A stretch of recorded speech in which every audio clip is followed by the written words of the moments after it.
எல்லாம் போகுதா? அதெல்லாம் நல்லா போகுது ப்ரோ, எந்த பிரச்சனையும் இல்லை. அட கார்த்தி, நீ எப்பப்பா வந்த? இப்பதான் வந்தேன். அம்மா தான் ஒரு எட்டு போய் என்ன ஏதுன்னு பார்த்து பேசிட்டு வர சொல்லியிருந்தாவ. அப்படியாப்பா, சந்தோஷம் சந்தோஷம். அம்மா, அங்க நிக்கிற தம்பி யாரு? அவன் என் ஃப்ரெண்டு தே. அப்படியா? வாங்க தம்பி, ஏன் நின்னுட்டு இருக்கீங்க? வந்து உட்காருங்க. பரவாயில்ல, இருக்கட்டும் ஆண்டி. கார்த்தி, நான் வெளியே நிற்கிறேன், நீ பேசிட்டு வா. சரி, நில்லுட்டே வரேன். அட ஏன்பா அந்த தம்பி எதுவும் சாப்பிடாமையே போறாவ? அவன் கொஞ்சம் கூச்ச சுபாவம் தே, அப்படிதான். சரி, மாப்பிள்ளை எப்படி இருக்காரு? நல்லா இருக்காரா? உனக்கு பிடிச்சிருக்கா? எனக்கெல்லாம் நல்லா பிடிச்சிருக்கு தே, நல்ல பையனா இருக்காரு. வேற ஐஸ்வர்யாவுக்கு பிடிச்சிருக்கான்னு கேட்டுக்கணும், அவ சம்பந்தம் தானே முக்கியம். ஆமாம் ப்ரோ, உங்களுக்கு ஏன் தங்கச்சியை பிடிச்சிருக்கா? தங்கச்சியா? ஒரே ஒரு தம்பி இருக்குன்னு தானே சொல்லியிருந்தாங்க. அது ஒண்ணுமில்ல தம்பி, இங்க எல்லாரும் ஒண்ணுமா பழகுறதுனால அண்ணன் தம்பி அக்கா தங்கச்சின்னு கூப்பிட்டே பழகிட்டோம். அதான் கார்த்தி தங்கச்சின்னு சொல்றாப்ல. ஆமாம் ப்ரோ, எனக்கு ஐஸ்வர்யாவை ரொம்ப பிடிச்சிருக்குங்க. நான் வீட்டுக்கு போயிட்டு அப்பா அம்மா கிட்ட பேச சொல்லியே. நீங்கள் அவங்களுக்கு பிடிச்சிருக்கா என்னன்னு கேட்டுட்டு சொல்லுங்கள், சரியா? சந்தோஷம் தம்பி. சரி இருங்க, அதை சாப்பாடு எடுத்து வைக்கேன். இருக்கட்டும் ஆண்டி, பரவாயில்ல, நான் இன்னொரு நாள் வந்து சாப்பிட்றேன். அப்படியா? சரி, அப்போ இன்னொரு வாட்டி கண்டிப்பா வந்து சாப்பிடுங்க. ஆமாம், இதுக்கப்புறம் வந்து சாப்பிட்டு தானே ஆகணும். சரி, நான் போயிட்டு வரேன் ஆண்டி. சரி தே, அப்போ நானும் கிளம்புறேன். பையன்ட்டு பேசின வரைக்கும் நல்ல பையனா நல்ல வேலையில் இருக்க மாதிரி தான் இருக்குது. வேற அவங்க வீட்டு பக்கமாக விசாரித்து பார்க்க, எப்படி குடும்பம் என்ன ஏதுன்ட்டு கேட்டு பார்த்துட்டு சொல்லியேன், சரியா? சரிப்பா. வேற நீயாவது வந்து சாப்பிட்டு போலாம்ல? இல்லத்தே, என் ஃப்ரெண்டு வேற வெளியே நின்றுட்டு இருக்கான். அவனை போய் என்ன ஏதுன்னு பார்த்துட்டு வாரேன் நான். சரி, மாமா வந்தாருன்னா சொல்லிடுங்க, நான் கிளம்புறேன்.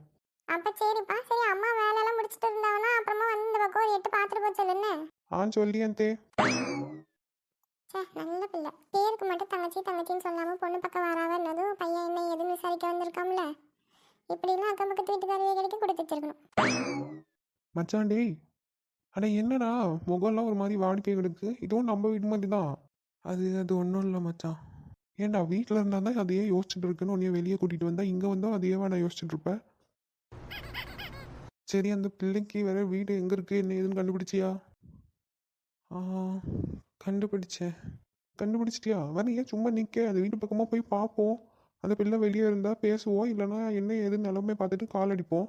இனிமே அதுக்கு அவசியம் இருக்காதுன்னு நினைக்கிறேன் கார்த்தி. அடி ஏன்டா, ஏன் அப்படி பேசுற? ஏன்னா அந்த பிள்ளைக்கு கல்யாணம் ஆக போகுது. என்ன இவன் பாட்டுக்கு சொல்லிட்டு போயிட்டு இருக்கான்? வந்து என் கூட தானே இருந்தான், எங்கே போய் கண்டுபிடிச்சிருப்பான் அந்த பிள்ளை வீட்டை? யார் சொல்லியான்னு தெரிய மாட்டேக்கே. டேய் நில்றா, நானும் வரேன். அச்சோ, இவர் இப்போ எதுக்கு வீட்டுக்கு வந்தாருன்னு தெரியலையே. இது என்ன மாப்பிள்ளைய பிடிச்சிருக்கா? பேசாம அம்மாட்ட கேட்டு பார்ப்போமா? கேட்டா சொல்லுவாங்களா, இல்லை என்னை பிடிச்சிட்டு திட்டுவாங்களா? எட்டி, நான் உன்கிட்ட பேசிட்டு எடுக்க நீ என்ன கம்மி நின்றுட்டு இருக்க? இல்லை வேணாம், முதல் நம்ம இந்த கல்யாணத்தை நிறுத்துற வழியை பார்ப்போம். எட்டி, உன்கிட்ட தான் கேட்க. ஏம்மா, எனக்கு இந்த கல்யாணம் வேண்டாமா? நான் தான் சொன்னேன் இல்லைம்மா, எனக்கு இப்போ கல்யாணம் பண்ணி அதில் விருப்பம் இல்லை. நான் தான் அப்போதே சொன்னோம்ல, நீ சொல்லி அதெல்லாம் எங்களால் கேட்க முடியாதுன்னு சொல்லி. வேற திரும்ப அதையே சொல்லிட்டு இருந்தா என்ன அர்த்தம்? நீ இந்த பையில தான் கல்யாணம் முடிக்கணும். ஏட்டி, உன் மனசில் நீ என்ன வச்சுட்டு இருக்கன்னு எனக்கு தெரியாமல் ஒன்றும் இல்லை. நீ நினைக்கிற ஒன்றும் இங்கே நடக்காது. நான் சொல்லியதை தான் நீ கேட்கணும் பார்த்துக்க. அம்மா, போதை நிறுத்திட்டு உன்கிட்ட கேட்டு செய்யணுன்ற அவசியம் எனக்கு இல்லை. உன்னைய பெற்றவ எனக்கு செய்ய தெரியாத உனக்கு எது நல்லது கெட்டதுன்னு பார்த்து நீ அந்த பையனை தான் கல்யாணம் முடிக்க. ஏன் வசந்தி அக்கா? அவன் எதுக்கு நீ இப்படி நடு வீட்டில் வந்து நின்றுட்டு வசந்தி அக்கான்னு அழகிட்டு இருக்க? மெதுவாக கூப்பிட்டே தெரியாதா உனக்கு? மெதுவாக கூப்பிட்டா மட்டும் உனக்கு காது கேட்டுருமா? வயசான காலத்தில் சத்தம் போட்டு கூப்பிட்டதுன்னு உனக்கு கேட்கு. ஆமாம், எனக்கு வயசாயிட்டு, இவன் மட்டும் இன்னும் 20 வயசு குமரி. போட்டி வேலையை பார்த்துட்டு என்ன மாதிரியே நீயும் தான் ஒரு குட்டியை போட்டு வச்சிருக்க. சரி ரைட்டு விடு, இப்போ எதுக்கு அதையெல்லாம் இழுத்துட்டு எடுக்க? ஆமாம், என்ன அதிசயமாக உச்சி வெயிலில் வந்திருக்க என் வீட்டை பக்கம்? ஏன் வந்திருக்கேன்னா என்ன இப்படி கேட்டுட்டேன்? வேற நம்ம ஐசை பொண்ணு பக்கம் வந்திருந்தாவல்ல, அது என்ன ஆச்சு ஏதாச்சுன்னு கேட்டுட்டு பண்டை எதுவும் இருந்தால் திங்கிறதுக்கு எடுத்துகிட்டு போகலான்ட்டு வந்தேன். எனக்கு நீ நிர்மல் அக்கா வீட்டுக்குள்ளே போயிருக்கணும், இங்கே என்னத்துக்கு வந்தேன்? பாத்தியா, அப்போ நான் உன் வீட்டுக்கெல்லாம் வரக்கூடாதோ? வரக்கூடாது அதுன்னு சொல்லலை, நீ பண்டை எடுக்க வந்திருக்கேன்னு சொன்னியே, அவங்க வீட்டில் தானே அப்போ நீ போய் எடுத்துருக்கணும், இங்கே வந்து நிற்கேன்னு கேட்க. அட, நம்ம பிரேமா தான் உன்னையும் போய் கூட்டிகிட்டு வர சொன்னா. முதல் அவள் வீட்டுக்கு தான் போனேன், வாட்டி போய் கொண்டாடலான்னு சொல்லி. அவள் தான் நம்ம வசந்தி அக்காலையும் போய் கூட்டிகிட்டு வா அப்படின்னு சொல்லியிருந்தா. இப்போ அவள் எங்கே இருக்கா? அவளும் இங்கே தான் வந்துட்டு இருக்கா. நான் போய் கூப்பிடியேன், நீ நேராக வசந்தி அக்கா வீட்டுக்கு வந்துட்டு அங்கேருந்து 3 பேரும் ஒன்றா போய் கேட்போம் நிர்மல் அக்காட்டேன்னு சொல்லியிருந்தேன். சரிதான், அப்போ 3 மூதேவிகள் மாதிரி நம்ம இப்போ போக வேண்டியிருக்கு அவங்க வீட்டுக்குன்னு. இங்கே இருங்க வசந்திக்கா, நம்மளே இப்படி தாழ்த்தி பேசிக்கிட கூடாது. நம்ம ஸ்ரீதேவிகள்னு சொல்லிக்கோ. லட்சுமி சரஸ்வதி இன்னொன்று எதையாவது ஒன்று போட்டுக்கோ, டக்குன்னு வாயில் வரமாட்டேக்கு. இந்த மாதிரி ஏதாவது ஒரு நல்ல சாமி வேற போட்டு நம்மளே புகழ்ந்துக்கிடணும். இது நம்மளே தானே, வேற என் மாமியாவும் உன் மாமியாவும் சேர்ந்தா போதும், நம்ம பொழப்பு சிரிப்பாக சிரிக்கும். ஏதோ உனக்கு மாமியா ஊரில் கிடக்கு, நீ நிம்மதியாக கிடக்க, என் தலையெழுத்து நான் இங்கே வந்து மாட்டிட்டு கிடக்கேன். இப்படியெல்லாம் சலிச்சுக்கிடக்கூடாது. எதுவாக இருந்தாலும் ஒரு தைரியமாக நின்று நம்ம தான் ஃபேஸ் பண்ண கற்றுக்கிடணும். வசந்தி, அட நாங்களே உங்கள் வீட்டுக்கு வரணும்னு தான் கிளம்பிட்டு இருந்தோம். என் வீட்டுக்கா? என் வீட்டுக்கு எதுக்கிட்டி? என்ன இப்படி கேட்கிய? நான் தான் காலையில சொல்லி வச்சுருந்தோம்ல, மாப்பிள்ளைக்கு கொடுக்குற பண்டம்லாம் மீந்திருந்தால் எனக்கு எடுத்து வைங்க, நான் வந்து எடுத்துக்கிறேன்னு சொல்லி.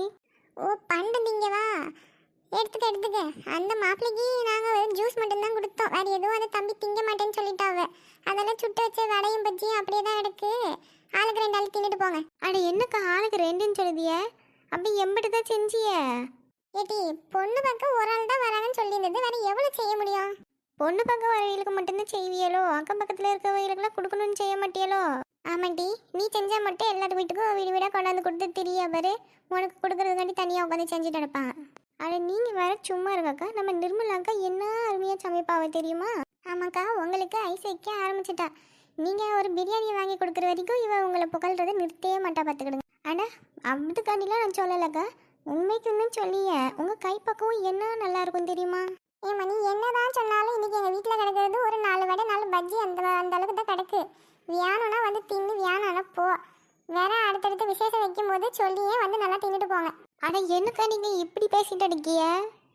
ஏன் டீ கிறுக்கியா டீ? நீ வேற பொண்ணு பக்கம் வரவங்களுக்கு வேறு என்ன கொடுக்க முடியும்னு சொல்லு.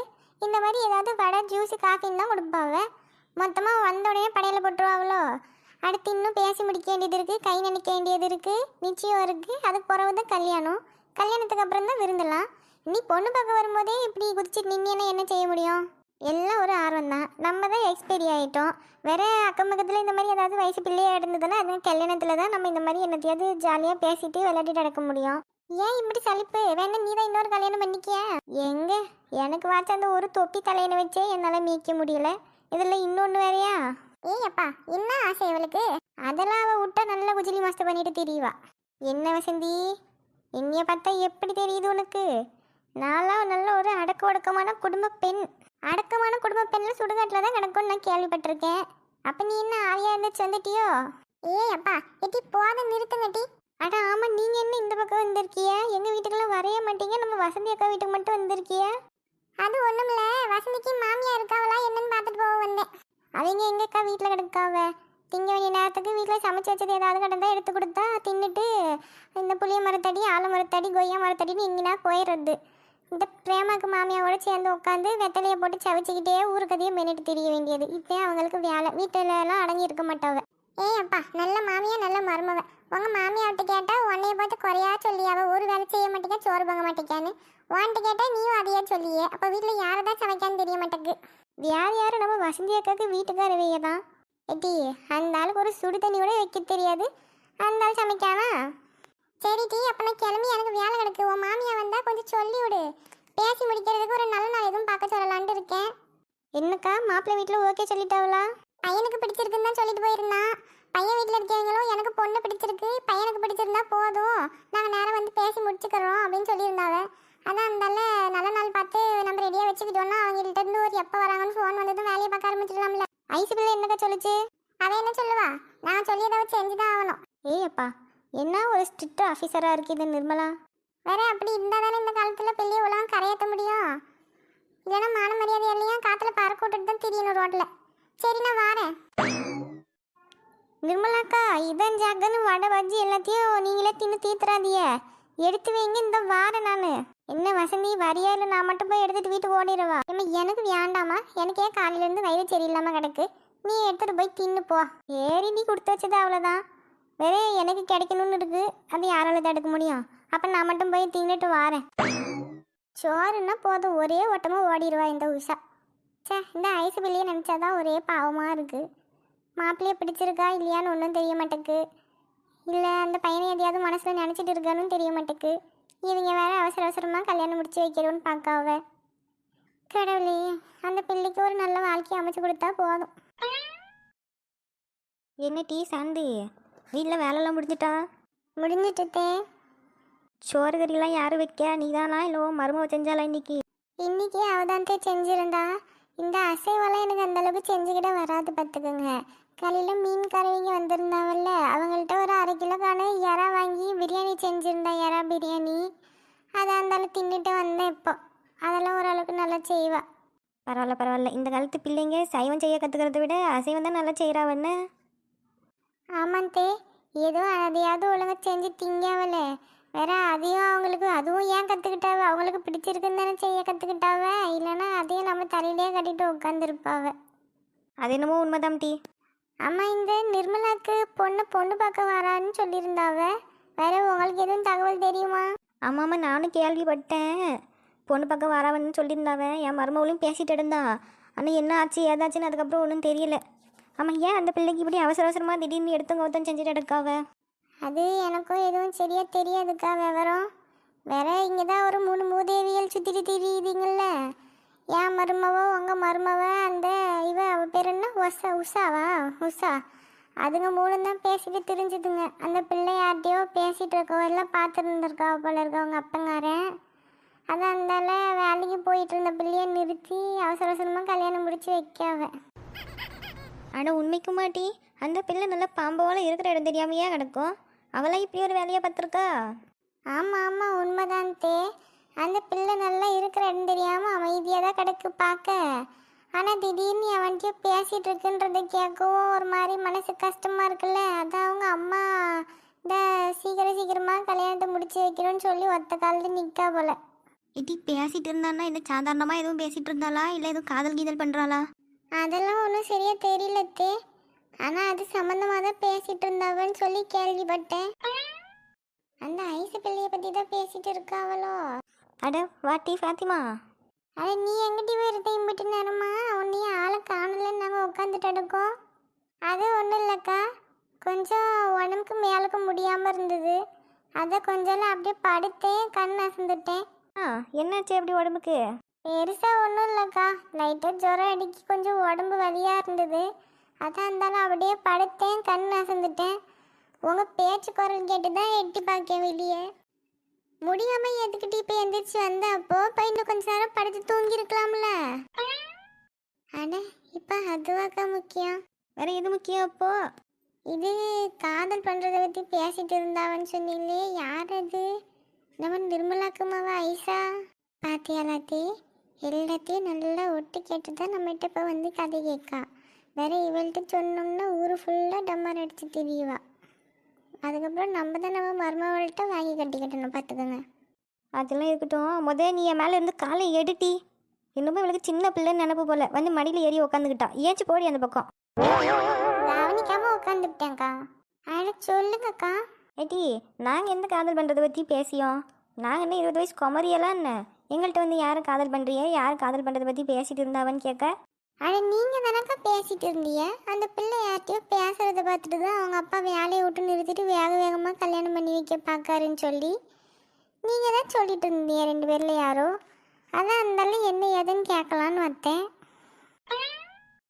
அப்போ எல்லாம் தூங்குறேன்னு சொல்லிட்டு கதையை ஒட்டி கேட்டு கிடந்திருக்கியோ? ஏக்கா, நான்லாம் ஒன்றும் ஒட்டி கேட்கல. நீங்கள் தான் எங்கள் வீட்டு வாசலுக்காக உட்காந்து பேசிட்டு அடிக்கிய. அப்பா, வீட்டு காம்பவுண்ட் வரைக்கும் தானே உனக்கு சொந்தம் எழுதி வச்சிருக்கு. வேறு ரோட்டில் கிடக்கிற மரத்துக்கடியில் கூட உட்காரக்கூடாது இங்கே. அதையும் உன் வீட்டு வாசலில் சேர்த்துக்கிட்டீங்கன்னா வேறு எங்கே போய் நாங்கள் நல்லுக்கு உட்காருறது? நான் எப்போக்கு உங்களை உட்காரேன்டான்னு சொன்னேன். ஆமாம், இப்போ நீ தானே சொன்னேன் எங்கள் வீட்டு வாசலுக்காக உட்காந்து பேசிட்டு இருந்தீங்கன்னு சொல்லி. அப்புறம் வேறு என்ன சொல்ல முடியும் சொல்லு. அப்பா, அந்த பிள்ளைய பற்றி கேட்டது சமாளிக்க என்னென்ன கதை சொல்கிறிய 2 பேரும்? ஏட்டி, நாங்கள் என்ன தேடி கதை சொல்ல போகிறோம்? எங்களுக்கெல்லாம் எதுவும் தெரியாது. அந்த பிள்ளைய பொண்ணு பக்கம் வராவன் மட்டும்தான் சொல்லியிருந்தது. அது மட்டும்தான் எங்களுக்கு தெரியும், வேறு எதுவும் தெரியாது. சரி சொல்லட்டி விடுங்க. கத்திரிக்காய் முத்துனா கடை வீதிக்கு வரதான் போகுது. அப்போ பார்த்துக்கிட்டியே. சரி பார்த்துக்க. ஆமாம், வீட்டில் என்ன பிரியாணியா? ஒரே மசாலா வாசனை தூக்குதே வாசம் வரைக்கும். பிரியாணியா? நான் இன்றைக்கி அடுப்பே பற்ற வைக்கல, என்கிட்ட வந்து பிரியாணியான்னு கேட்கிய. காலையில் 4 இட்லியை கடையில் வாங்கி தின்னுட்டு படுத்துட்டு இருக்கேன். மதியானத்துக்கு என்ன திங்கிறதுன்னு தெரியாமல் இன்னும் சோறு கூட பொங்கலை. சோறு பொங்கியிருந்தாவது தயிரை வாங்கி ஊற்றி தின்ட்டுருக்கலாம். அடுப்பே பற்ற வைக்காமல் கிடைக்கி என்கிட்ட வந்து பிரியாணியான்னு கேட்கிய. பாத்தியாலாக்கா, அவள்கிட்ட கேட்ட கதையை சொல்லலைன்ட்டு நம்மள்கிட்ட எப்படி கதையுடைய பற்றியாலா. இதுக்கு தான் இவள்கிட்டலாம் எதுவுமே சொல்லக்கூடாதுங்கிறது.